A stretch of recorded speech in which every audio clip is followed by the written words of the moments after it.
మన ఆస్తి అంతా ఎలా పోయింది అన్నయ్య? దీన్ని చేసుకుంటే లైఫ్ లో చేంజ్ వస్తుంది అని చెప్పారు. మరి చేంజ్ దొరకనంత చేంజ్ వస్తుందని నేను అనుకోలేదు.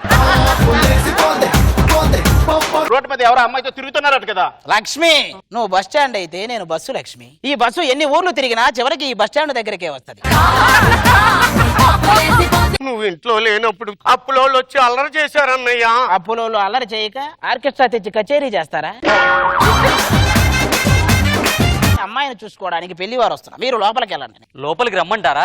ఎందుకో గడ్డబారి తెచ్చుకొని అక్కడే తవ్వుతూ కూర్చో.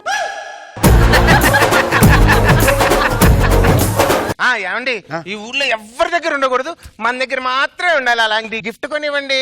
మా ఆఫీస్ లో మా బాసు. బాసా? అయితే మంచి గిఫ్ట్, మంచి గిఫ్ట్. ఆడవాసం తగిలితే చాలు అతుక్కుపోతారు. ఆడవాసన అంటే నీ ముఖం చూస్తే మాడు వాసన వస్తుంది. ఇంతగా అలసిపోయిన ఈ అమ్మకి ఒక తోడు కావాలి బాబు. చాలమ్మా చాలు, ఎవరిని చేసుకుంటావు? బాబు గారిని చేసుకో అమ్మా. అత్యంత గుణవంతుడు, ఇంకెక్కడా దొరక నీకు. తోడు కావాలని అడిగింది నాకు కాదు బాబు, నీకొచ్చే జోడి నాకు తోడుగా ఉంటుంది అనుకున్నాను బాబు. నాకు ఇంకా పెళ్ళిడు వచ్చిందంటావా అమ్మా? వెళ్ళిపోయింది కూడా వెళ్ళిపోయింది. ముద్దురు బెండకాయ. వీడు ఇంకా లేవలేడు. ఈ కాలం కుర్రాళ్ళున్నారే, ఎక్కడ పోతుందండి ఈ జనరేషన్?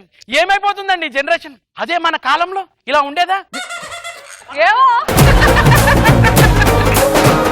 అమ్మో అమ్మో అమ్మో, మందు బాటలా? ఏమైపోతుందండి ఈ జనరేషన్? అదే మన కాలంలో మందు ముట్టేవాళ్ళమా? ఏంటది? సెల్ఫీ. సెల్ఫీ ఎంతుంటది? 50,000.